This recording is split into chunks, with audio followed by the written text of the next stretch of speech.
إن الحمد لله نحمده ونستعينه ونستغفره ونؤمن به ونتوكل عليه ونعوذ بالله من شرور أنفسنا ومن سيئات أعمالنا من يهده الله فلا مضل له ومن يضلل فلا هادي له وأشهد أن لا إله إلا الله وحده لا شريك له وأشهد أن محمدًا عبده ورسوله أما بعد فإن خير الحديث كتاب الله وخير الهدي هدي محمد صلى الله عليه وسلم وشر الأمور محدثاتها وكل محدثة بدعة وكل بدعة ضلالة وفي رواية وكل ضلالة في النار فأعوذ بالله من الشيطان الرجيم بسم الله الرحمن الرحيم يوم نقول لجهنم هل امتلأت وتقول هل من مزيد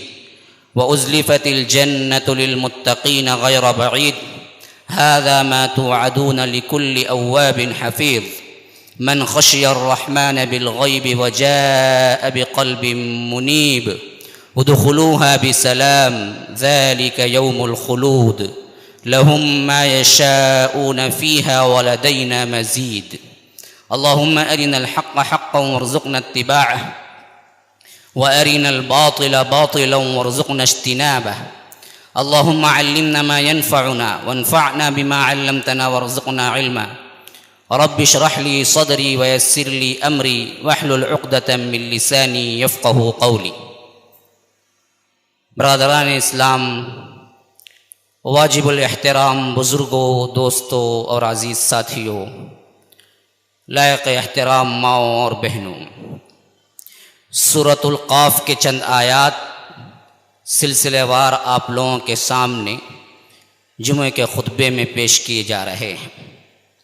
جو آیتیں میں نے خطبے کے شروع میں تلاوت کی ہیں، اللہ تبارک و تعالی ارشاد فرماتا ہے، اس وقت کو یاد کرو جب ہم جہنم سے کہیں گے، یوم نقول لجہنم هل امتلأت، کیا تو بھر گئی ہے، کافی ہے تجھ کو مجرم، هل امتلأت، تو جہنم کہے گی وتقول هل من مزید، نئے اور چاہیے اور چاہیے۔ تو اللہ تبارک و تعالی مجرموں سے جہنم کو جب بھر دیں گے، لیکن جہنم بھرے گی نہیں، جہنم میں اور جگہ کافی ہوگی، اور جہنم کہے گی کہ اللہ تیرا وعدہ ہے لَأَمْلَأَنَّ جَهَنَّمَ مِنَ الْجِنَّةِ وَالنَّاسِ أَجْمَعِينَ، جنوں اور انسانوں سے جہنم کو بھر دوں گا۔ تو ابھی تو بھری نہیں، اور چاہیے۔ تو اللہ تبارک و تعالی اپنے قدم مبارک کو اس پہ رکھیں گے تو جہنم سکڑ جائے گی، کہے گی کہ بس بس بس۔ تو جہنم کو اللہ تبارک و تعالی اپنے پیر رکھ کر ختم کر دیں گے، اس جگہ کو ختم کر دیں گے، اور جہنم کے مجرموں کو ہمیشہ دائمی جہنم، یہ دائمی جہنم جب مجرم اندر پہنچ جائیں گے، شفاعتیں ہو جائیں گی، اللہ تبارک و تعالی شفاعت عظمیٰ سے محمد الرسول اللہ صلی اللہ علیہ وسلم کو نوازے گا۔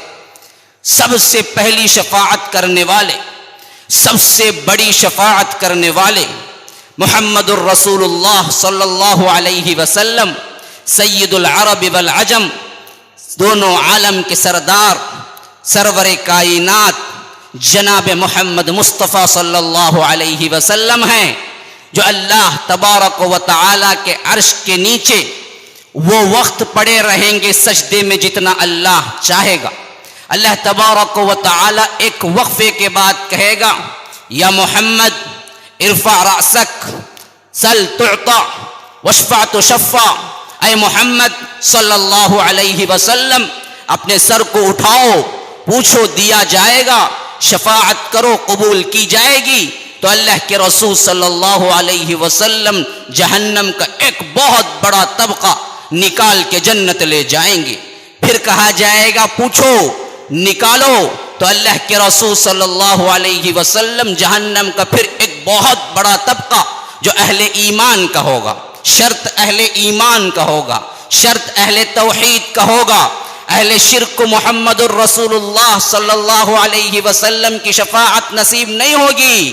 اہل شرک کو محمد الرسول اللہ صلی اللہ علیہ وسلم جہنم سے نہیں نکالیں گے، ہاں اہل ایمان کو نکالیں گے، جن کی خطاؤں کے بنا پر، جن کے گناہوں کے بنا پر، جن کی اللہ کی معصیتوں کے بنا پر اللہ تبارک و تعالی جہنم میں ڈالے گا تو جہنم انہیں ان گناہوں سے پاک کرے گی۔ عذاب دو قسم کا ہے، جہنم کا عذاب دو قسم کا ہے، ایک اہل ایمان کو عذاب ہے جو گناہوں سے پاک کرنے کے لیے اللہ تبارک و تعالی جہنم میں ڈالے گا، ایک دوسرا ہے جو پاک نہیں کرے گا، ذلت کے لیے اللہ تبارک و تعالی جہنم میں ڈالے گا۔ یہ منافقین اور کافروں کے لیے ہے جہنم کا عذاب، جو ان کے گناہوں سے ان کو پاک نہیں کرے گا، لہم عذاب مہین، ان کو ذلت کے لیے عذاب دیا جائے گا، اہانت آمیز عذاب ہم نے تیار کر کے رکھا ہے۔ کن کو؟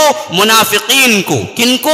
کافروں کو۔ کن کو؟ مشرکوں کو، جن کا کوئی گناہ جہنم کے عذاب سے پاک نہیں ہوگا، معاف نہیں ہوگا۔ ہاں اہل ایمان اگر جہنم چلا جائے، خدا نہ خواستہ، خدا نہ خواستہ، خدا نہ خواستہ ہم اللہ سے پناہ مانگتے ہیں، لیکن کوئی پہنچ جائے اپنے گناہ کے سبب تو وہاں اس کا عذاب اس گناہ کو پاک کرنے کے لیے ہوگا۔ جب پاک ہوگا تو پھر شفاعت کے ذریعے باہر نکال لیا جائے گا۔ تو اللہ کے رسول اسی طرح نکالیں گے، تیسرے گروہ کو بھی اس سے بڑی تعداد میں نکالیں گے، پھر نکالیں گے یہاں تک کہ اللہ کہے گا اے محمد جاؤ صلی اللہ علیہ وسلم، جس کے دل میں رائی کے دانے کے برابر بھی ایمان ہوگا اس کو تم نکال کے لے آؤ، ایمان والا جہنم میں ہمیشہ نہیں ہو سکتا۔ ایک اللہ کو پکارنے والا دائمی جہنمی نہیں ہو سکتا، خواہ وہ زنا کیا ہو، خواہ وہ چوری کی ہو، خواہ وہ بڑے بڑے گناہ کیوں نہ کیے ہوں، لیکن اگر وہ ایمان والا ہے، اگر وہ ایک اللہ کو پکارنے والا ہے، اگر اس نے زندگی میں کہیں کہیں کہیں اپنے اس پیشانی کو نہ جھکایا ہے، نہ درگاہ پہ جھکایا ہے، نہ دروازے پہ جھکایا ہے، نہ کسی بزرگ کے آستانے پہ جھکایا ہے، نہ کسی قبر پہ جھکایا ہے، نہ کسی مندر میں جھکایا ہے، نہ کسی بت میں جھکایا ہے، نہ کسی منسٹر کے پاس جھکایا ہے، نہ کسی وزیر کے پاس جھکایا ہے، نہ کسی بادشاہ کے پاس جھکایا ہے، یہ پیشانی اللہ نے بلند کی ہے، کہیں جھک نہیں سکتی۔ جہاں جھکایا وہاں ایمان گیا، جہاں کھڑایا وہاں ایمان قائم رہا، تو اللہ کہے گا یہ میرا وہ بندہ ہے جس کو میں نے اوپر رکھا، اس نے بھی اس کو اوپر رکھا، کہیں نہ جھکایا اس پیشانی کو، تو آج یہ دائمی جہنمی نہیں بن سکتا۔ نکالو اس کو جہنم سے، تو سب نکل جائیں گے، باقی رہ جائیں گے صرف وہی جو دائمی طور پر رہنے والے ہیں، مشرکین ہوں گے، کافرین ہوں گے، یا تو منافقین ہوں گے، یہ دائمی جہنمی والے ہیں، یہ تینوں گروہ۔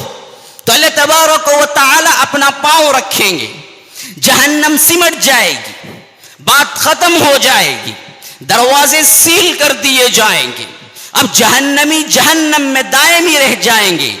تو اللہ تبارک و تعالی موت کو بلائے گا، ایک مینڈھے کی شکل میں، ایک بکرے کی شکل میں موت آئے گی، اعلان ہوگا لوگوں دیکھو اس کو، پہچانتے ہو؟ جہنمی پکاریں گے پہچانتے ہیں، کون ہے یہ ہماری موت ہے۔ موت جب نکلتی ہے، روح جب نکلتی ہے، جسم اور روح جدا ہوتے ہیں، تو ہر انسان اپنی موت کو اپنی آنکھوں سے دیکھتا ہے۔ آج زندہ ہیں تو کوئی موت کو نہیں پہچانتا کہ کس شکل کی ہے، کیسی ہے، لیکن مرتے وقت پہچان لیتا ہے یہ ہے موت جو میرے سامنے نکل کے جا رہی ہے۔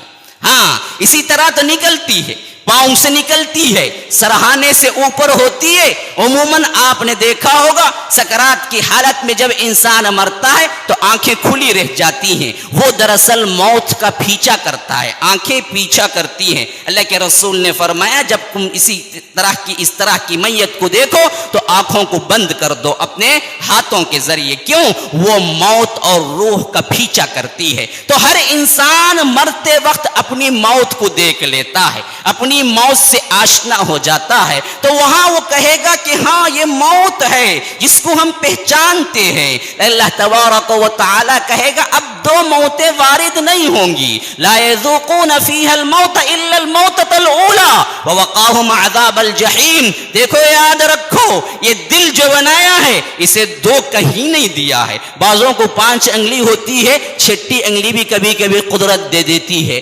بعضوں کو کیا ہے ہاتھ ہیں, ہاتھ میں کچھ اضافہ دے دیتی ہے قدرت. بعضوں کو کیا ہے بہت سے اعضاء میں کیا ہے ایڈیشنل اعضاء مل جاتے ہیں. لیکن اللہ کہتا ہے کہ دل کو ہم نے دو نہیں بنایا. ما جعل اللہ لرجل من قلبین فی جوفی, کسی کے سینے کے اندر اللہ نے 2 دل نہیں رکھے, ایک دل رکھا ہے. اور اس میں پھر 2 محبتیں جمع نہیں ہو سکتی. دنیا کی محبت ہو تو اللہ کی محبت نہیں ہو سکتی, اللہ کی محبت ہو تو دنیا کی محبت نہیں ہو سکتی. دنیا کی محبت بھی ہو اللہ کی محبت بھی ہو, یہ جھوٹا منافقانہ نعرہ ہے. یا تو اللہ کی محبت ہوگی تو دنیا کی محبت نکل جائے گی, دنیا کی محبت ہوگی تو اللہ کی محبت نکل جائے گی. آخرت کا ڈر ہوگا تو دنیا کے اندر اطاعت ہوگی, اطاعت ہوگی تو آخرت کا ڈر ہوگا, آخرت کا ڈر نہ ہوگا تو دنیا کے اندر منمانی ہوگی, منمانی ہوگی تو آخرت کا ڈر نہ ہوگا. تو یہ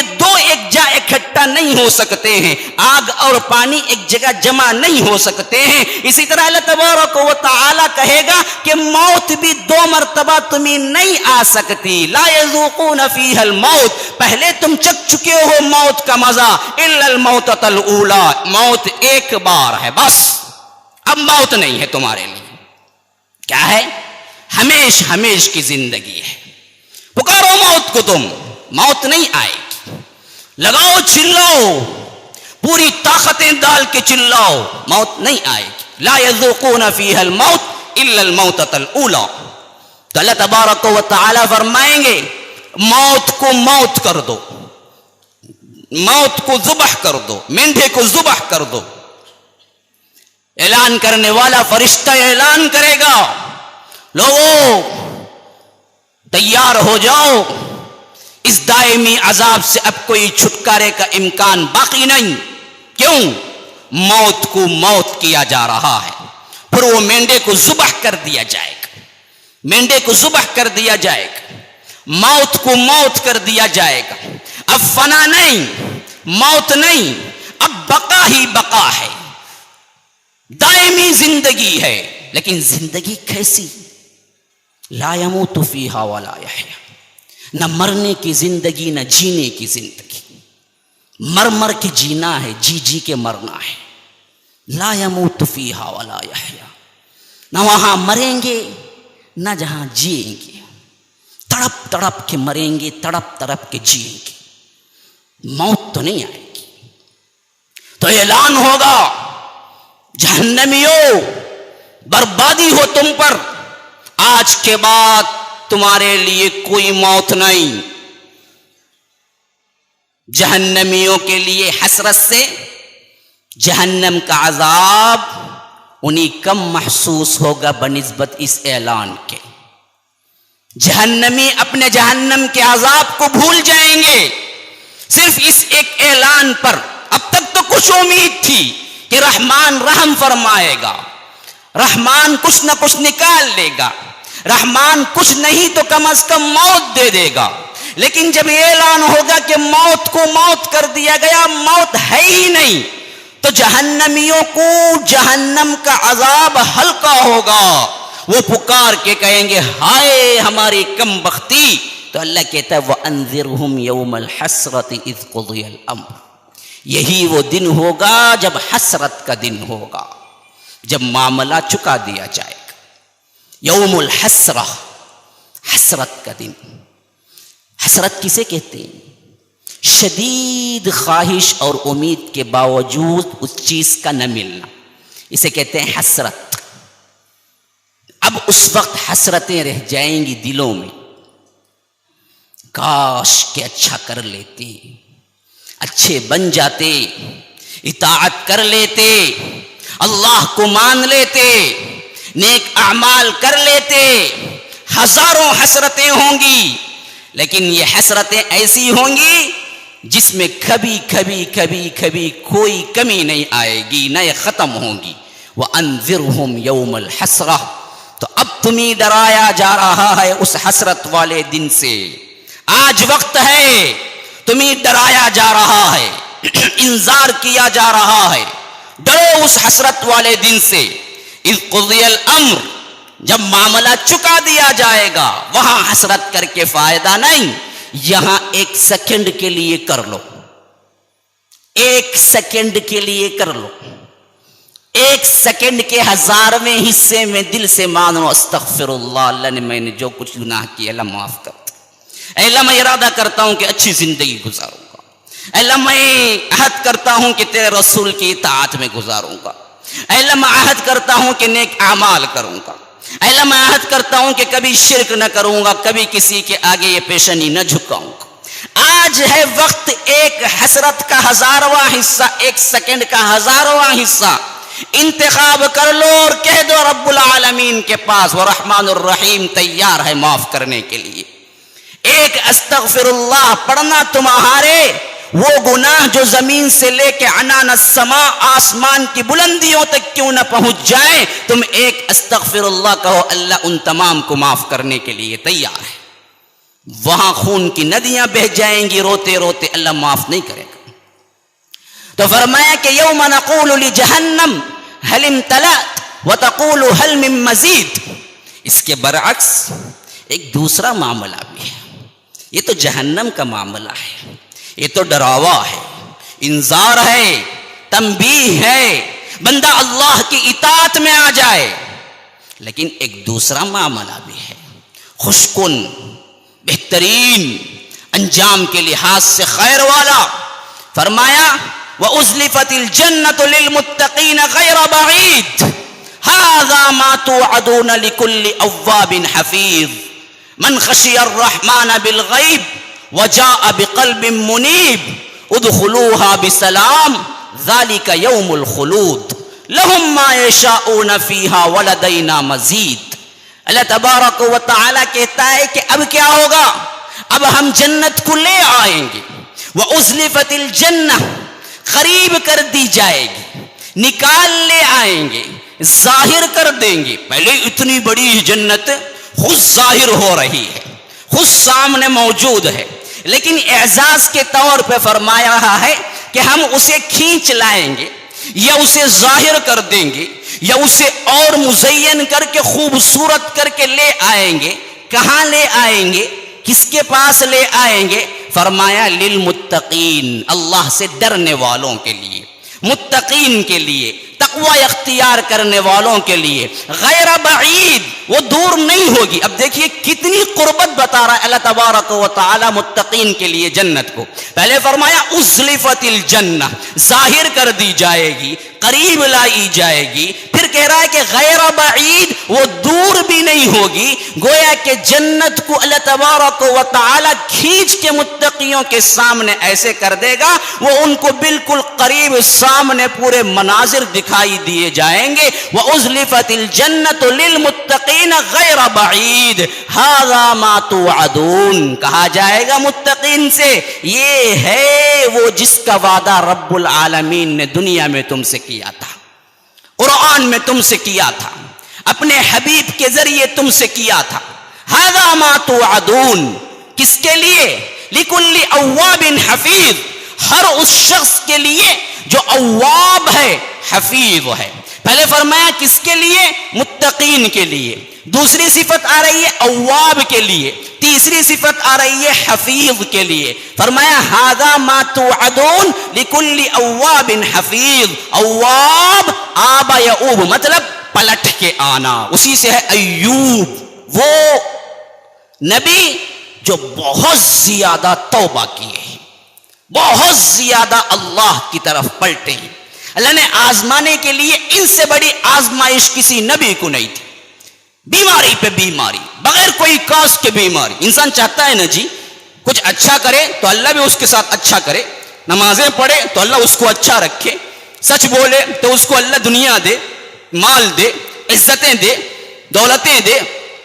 ایوب کا معاملہ بالکل الٹا ہے، وہ جتنی عبادت کرے اللہ نے اتنا ہی سزا دی، بظاہر سزا، بچے مرے، پہلے بچے مرے، بعد میں بیویاں مری، بعد میں بیٹے مرے، اولاد گئی، گھر کا سامان چوری ہو گیا، ہیرے جواہرات لے گئے، پھر زلزلے میں گھر ہی ٹوٹ گیا، پھر باہر نکل کے پلیٹ فارم پہ آ گئے تو وہاں پر بیماری دے دی، بیماری بھی ایسی دے دی کہ وہ پورا جسم کیڑوں سے بھر گیا، کوئی کھانے پینے کے لیے پوچھنے والا نہیں، نہ ان کے پاس کوئی مال و دولت تھی۔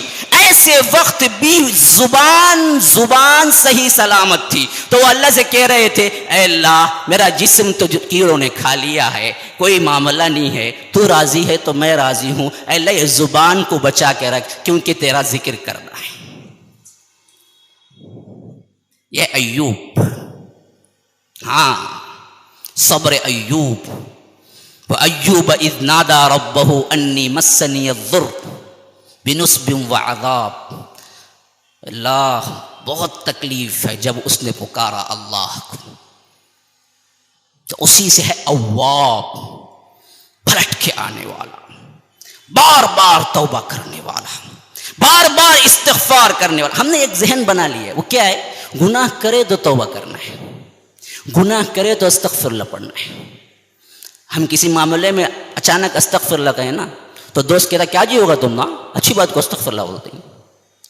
ارے استغفر اللہ ذکر ہے، استغفر اللہ عبادت ہے، استغفر اللہ اللہ کے لیے ثواب ہے، اللہ بہت بڑا ثواب دے۔ اللہ کے رسول کہتے ہیں کہ میں ایک محفل میں 70 مرتبہ استغفر اللہ بولتا ہوں، ایک محفل میں ایک جگہ بیٹھ کے اٹھے تو 70 مرتبہ۔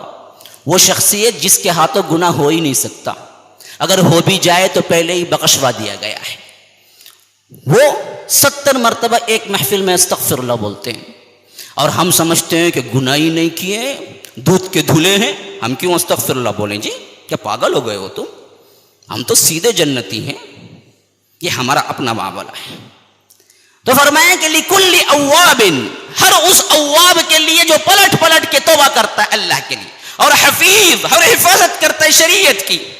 جیسا کہ اللہ کے رسول نے فرمایا یا غلام، ابن عباس پیچھے بیٹھے ہوئے تھے، چھوٹے بچے کو کہتے ہیں غلام، غلام وہ غلام نہیں ہے جو ہمارے تصور میں ہے، چھوٹے بچے کو پیار سے عربی میں کہتے ہیں غلام، جیسے ہم کہتے ہیں نا بیٹے، اے میرے بیٹے، اس طرح کہتے ہیں نا، اسی طرح کا مفہوم ہے یا غلام۔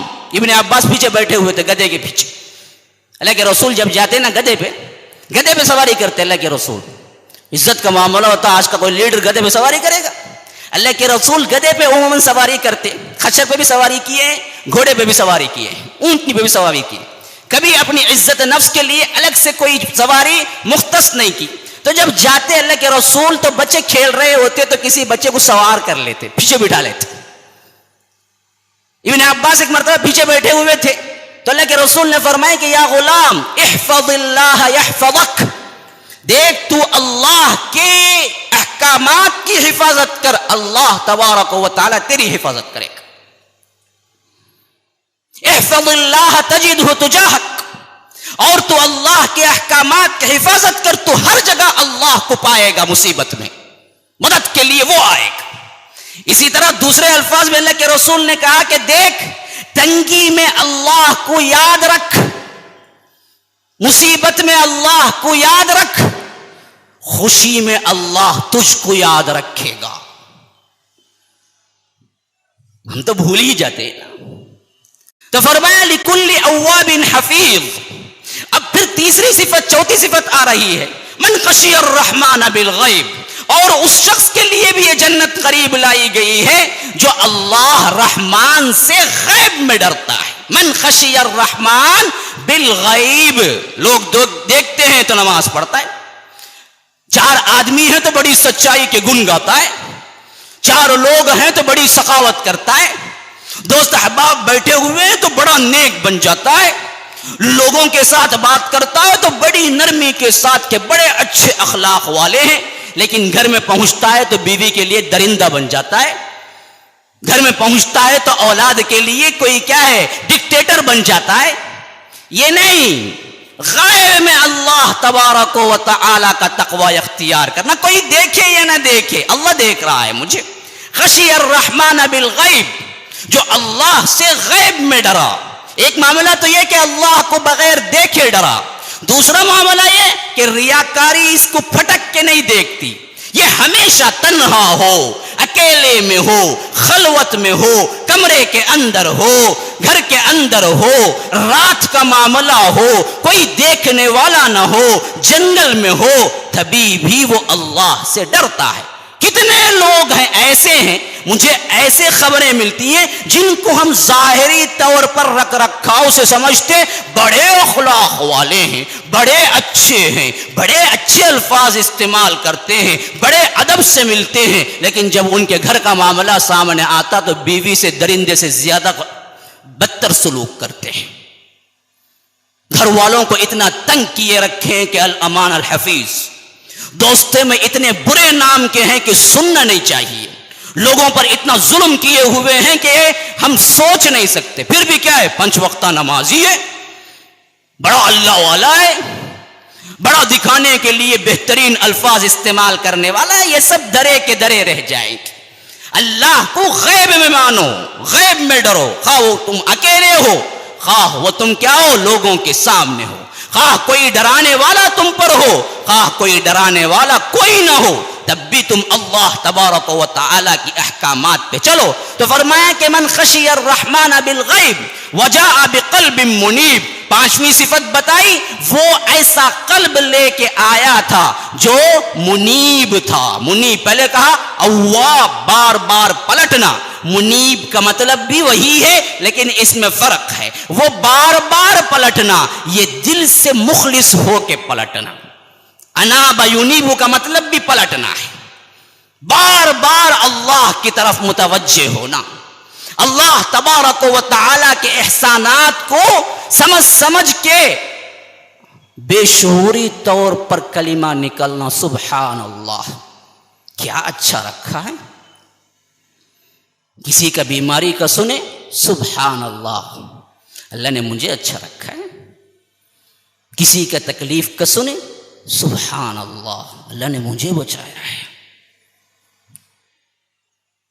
اس جسم میں جو کچھ اللہ نے بنایا ہے، معمولی سی مثال دیتا ہوں، دانت کے جو حصے ہیں ان میں جو 2-3 کبھی کبھی سوراخ یا جو جگہیں ہو جاتی ہیں، کبھی گوشت کھانے پر، کبھی کوئی چیز کھانے پر، ان دانتوں کے ان سوراخوں میں جا کے اٹک جاتا ہے۔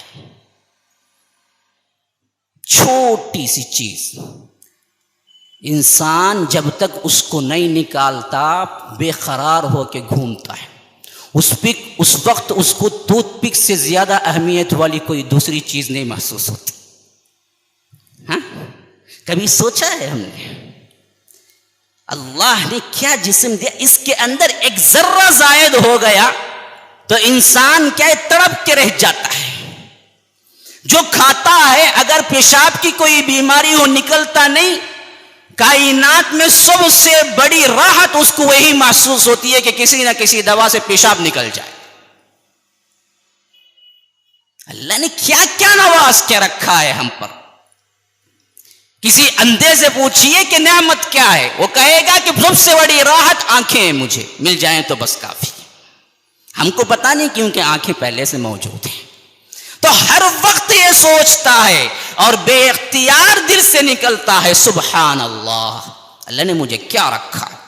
وجاء بقلب منیب، تو یہ صفات والے بندے تو ان سے کہا جائے گا ادخلوها بسلام، داخل ہو جاؤ اللہ کی سلامتی کے ساتھ۔ پہلے قرآن میں تم نے اللہ کا سلام پڑھا تھا، ہاں، قرآن میں مومنین کے لیے ہم سلام پڑھتے ہیں، لیکن وہاں قیامت میں پڑھیں گے نہیں، رب العالمین خود خطاب کر کے کہے گا کہ میرے بندو میرا سلام ہے، سلام قولا من رب الرحیم، وہاں ڈائریکٹ سلام ہے۔ سلام دینے والا کون ہے؟ جس کے پاس سلامتی کی پوری قوت موجود ہے۔ جب وہ سلامتی بھیجے تو پھر آپ کو کوئی ضرر پہنچے گا؟ ہاں، اللہ تو سلام ہے سراپا، وہ کہے اپنے بندوں کو کہ سلام ہے میرا، تو وہ کیا سلامتی ہے؟ تو فرمایا کہ ادخلوها بسلام، ذالک یوم الخلود، اور یہ سلامتی کے ساتھ داخل ہونا جو ہے وہ ہمیشہ ہمیشہ ہے، پھر نکالے نہیں جاؤ گے۔ پھر کیا ہے؟ پھر فرمایا اندر جاؤ، کسی 5 star 7 star 10 star 12 star 20 star کی ہوٹل میں بھی چلے جاؤ تم، کوئی مسئلہ نہیں، لیکن وہاں لکھا یہی جائے گا کہ جو چاہے کھاؤ، جو چاہے پیو، بل پے کر کے جاؤ، اس کے بغیر کوئی ہوٹل نہیں۔ اور دوسری چیز، کسی بھی سب سے بڑی ہوٹل، میں پڑھ رہا تھا کہ سب سے بڑی دنیا کی 7 اسٹار ہوٹل کا ایک روم کا کرایہ آپ آج کے لحاظ سے $27,000 ہے، اس سے بڑھ کے نہیں ہے، اس سے قیمتی نہیں ہے کوئی چیز۔ اب فی الوقت ایک دن کا روم کا 7 اسٹار ہوٹل کا $27,000 کا ہے، یہ سب سے ٹاپ لیول کی ہے، اس سے بڑھ کے نہیں ہے۔ وہاں پر بھی معاملہ یہی ہے کہ تم بیٹھو کھاؤ تو بل بھی پے کرو، اور پے کرنے کے لیے جب تم بیٹھ کے کھاؤ گے تو وہاں پر چیزیں بن کے تمہارے پاس آئیں گی اور لانے والے انسان ہوں گے، اس سے چھٹکارا تو نہیں ہے۔ تو اللہ نے فرمایا کہ لہم ما یشاؤون فیہا، وہاں معاملہ بالکل اس کے برعکس ہوگا کہ وہ جو چاہیں گے ان کے پاس خود آ جائے گا، جو چاہیں گے۔ اور ولدینا مزید، صرف اتنا ہی نہیں جتنا چاہیں گے، اس سے بڑھ کے ہم دیں گے۔ مزید کیا ہے؟ تو جو چاہیں گے آ جائے گا، اور بل کبھی نہیں لائیں گے، کوئی ویٹر بل نہیں لا کے دے گا۔ اور مزید کیا ہے؟ مزید میں فرمایا کہ اللہ اپنا دیدار کروائے گا، یہ مزید ہے۔ کھائیں گے پیئیں گے جو چاہیں گے، تو اللہ پوچھے گا خوش ہو؟ جنتی بولیں گے پھر کیا ہے، خوشی کا ہر موقع ہے، تو اللہ ہم خوش کیوں نہ ہوں؟ لگایا سوچ کے بتاؤ خوش ہو؟ جنتی کہیں گے خوش ہیں، کون سی چیز کی کمی رکھی ہے رب العالمین، خوش تو ہے۔ اللہ کہے گا پھر سوچ کے تو بتاؤ کوئی کمی ہے؟ کہا کہ کون سی کمی ہے؟ تو اللہ کہے گا کہ نہیں، ایک کمی اور باقی ہے، تم نے اپنے رب کو نہیں دیکھا ہے۔ جنتی تکیوں پہ بیٹھے ہوں گے، ٹیک لگائے ہوئے بیٹھے ہوں گے، جمعہ کا دن ہوگا، جمعہ کا دن خاص اعلان ہوگا جنت میں۔ یاد رکھ لیجئے، دنیا میں بھی اللہ نے جمعہ کو معزز بنایا ہے، جنت میں بھی جمعہ معزز ہے۔ یہ بدبختی ہے ہماری کہ جمعہ ہونے کے باوجود بھی 1-2 ہو جاتا ہے، بندہ دکان بند نہیں کرتا، ابھی تجارت میں لگا ہوا ہے، نہ اس کے لیے کوئی صفائی کا اہتمام کرتا ہے، نظافت کا اہتمام کرتا ہے، تیاری کا اہتمام کرتا ہے۔ ایسے ہی آ جاتا ہے، وہ بھی کب؟ امام جب کھڑے ہوں گے تب 2 رکعت پڑھتے ہی پھر کیا کرتا ہے؟ فوراً بھاگتا ہے، کیا کرنا ہے؟ دکان کھولنا ہے۔ آئے کب؟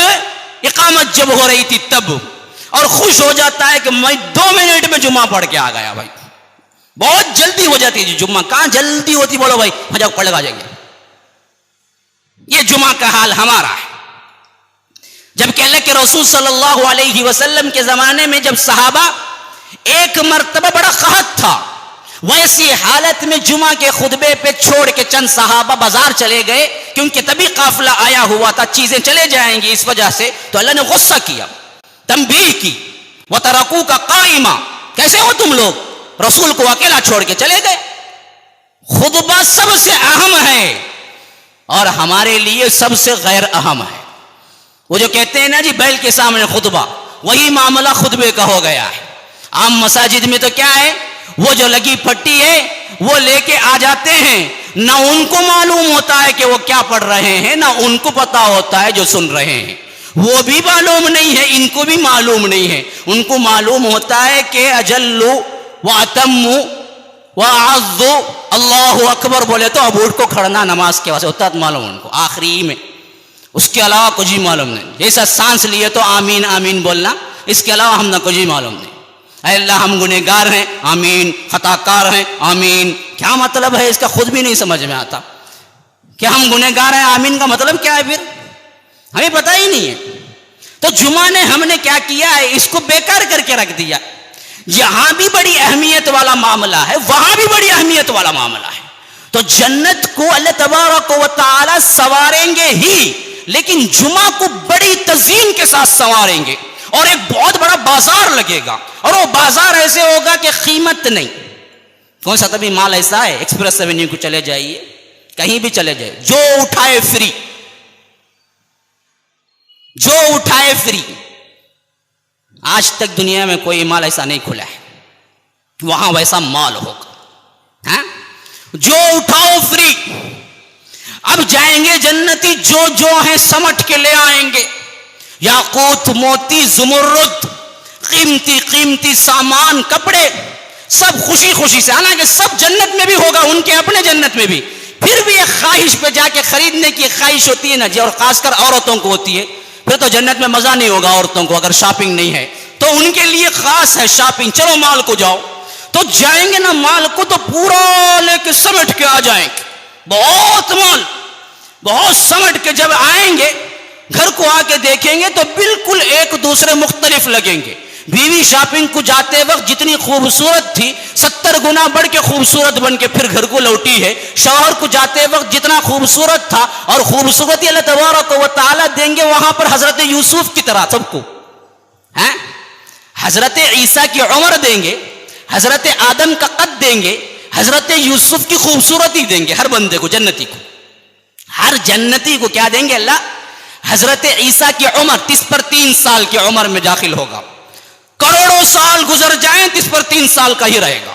لاکھوں سال گزر جائیں 30 پر 3 سال کا ہی رہے گا. یہ نوجوانی کی ٹھیک عمر ہے، 30 پر 3 سال حضرت عیسیٰ کی عمر. حضرت آدم کا قد 60 فٹ کا، LIC بلڈنگ سے بھی اونچا. حضرت آدم کا قد جو اونچا ہوتا ہے نا عموماً خوبصورت ہوتا ہے، بندہ کالا ہی کیوں نہ ہو، اونچا رہا تو کیا ہے کہتے خوبصورت کہتے. امیتابھ بچن کو دیکھو، انہیں کانا رہا تو بھی بہت بڑا کہتے، کی کہتے انہیں اونچا ہے کہتے.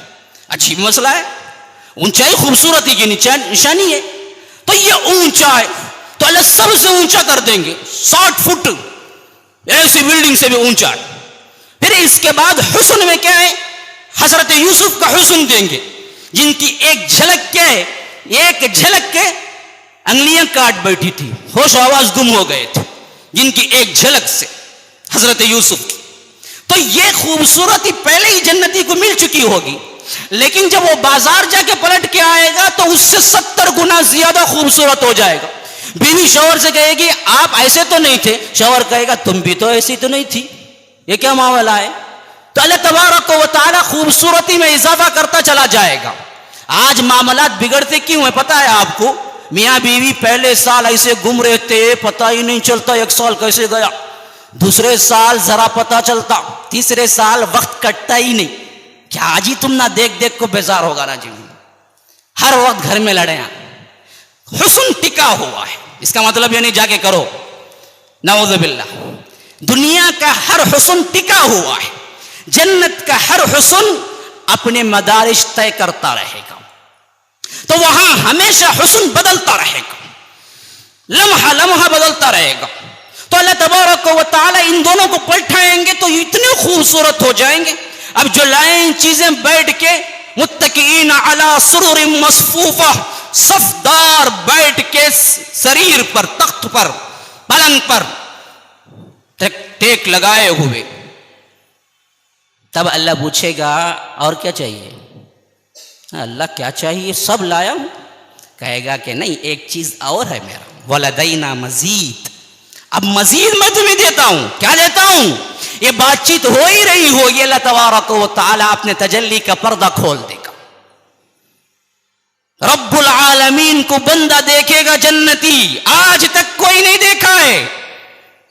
اللہ تبارک و تعالی کی تجلی نہیں دیکھی ہے. اللہ تبارک و تعالی اپنے آپ کو ظاہر کریں گے. اگر یہاں کی آنکھ سے کوئی بندہ دیکھتا کرتا تو جل کے راکھ ہو جاتا. وہاں اللہ جسم کو ہی بدلا دیں گے نا. وہ جنتیوں کا جسم ہوگا جس میں پاخانہ نہیں, پیشاب نہیں, رینٹ نہیں. یہ سسٹم ہی نہیں ہے جو ہاضمے کا ہے, سسٹم ہی چینج ہوگا. آنکھوں کا پاور کہیں ہوگا جو دنیا کا پاور ہے. تو وہ اللہ رب العالمین کو دیکھیں گے. اللہ اپنا جلوہ جب دکھائے گا تو بندہ حیرت, جستجو, شوق, ذوق اس میں ایسا لگے گا کہ وہ یہ بھی بھول جائے گا کہ وہ جنت میں ہے. جنت کی نعمتیں بہت کم لگیں گی اللہ کے جلوے کو دیکھ. یہ دیدار الہی ہے. اللہ ہم سب کو نصیب فرمائے. اصل معاملہ یہی ہے, اللہ نے انسان کے اندر اپنے آپ کو دیکھنے کی یہ خواہش رکھ دی ہے. یہ خواہش ہی اسے تڑپاتی ہے. کون سے مسلمان کے دل میں خواہش نہیں ہے کہ وہ اپنے رب کو دیکھے؟ کس کو نہیں ہے؟ ایمان کی سب سے بڑی چھوٹی یہی ہے کہ رب کی ملاقات ہو جائے, اس کو دیکھ لوں کہ وہ کیسا ہے.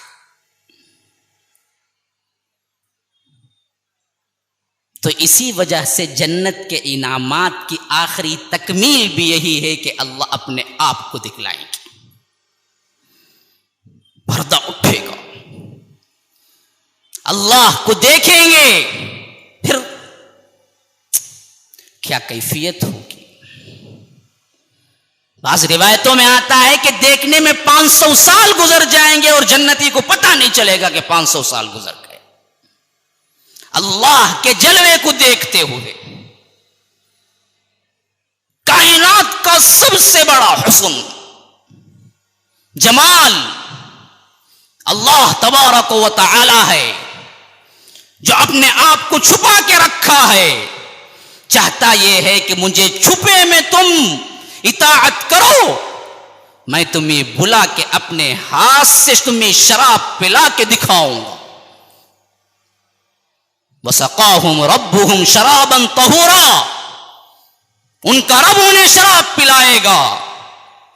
پھر کہے گا کہ إِنَّ هَذَا كَانَ لَكُمْ جَزَاءً وَكَانَ سَعْيُكُمْ مَشْكُورًا.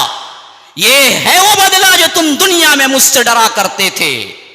یہ ہے وہ شکر گزاری اور وہ تحفہ جو تم دنیا میں رب کے لیے کوشش کرتے تھے. سعیکم مشکورا. تو یہ جنت میں نے خاکہ نہیں دیا آیتوں سے, صرف آیتوں کی تشریح کی ہے. وقت ملے انشاءاللہ اگلے جمعے میں قرآن سے جنت کو پیش کروں گا انشاءاللہ العزیز کہ جنت ہے کیا. جس میں گم ہے دنیا میں انسان, ذرا تقابل کر کے دیکھے کتنی بڑی جنت اللہ تیار کر کے رکھا ہے, بلا رہا ہے, اور تم کس مخمصے میں پھنس گئے ہو اس دنیا کے پیچھے جس کی کوئی اہمیت نہیں. فانی دنیا ہے, تم لاکھ اس کو صفائی کر لو, اپنے آپ کو بھی نہیں کر سکتے, یہاں کی زمین کو بھی نہیں کر سکتے. 3 دن نہ نہاؤ بدن میں باس آ جائے گی, کپڑے نہ تبدیل کرو 2 دن کپڑوں میں باس آ جائے گی. ارے تم کہاں صفائی اختیار کر سکتے ہو, کہاں تم جنتیوں کے بلندیوں کے مناظر دیکھ سکتے ہو. لاکھ تمہارے پاس پیسہ آ جائے, وہاں کا ایک لباس 70 پردوں کے اندر ہوگا.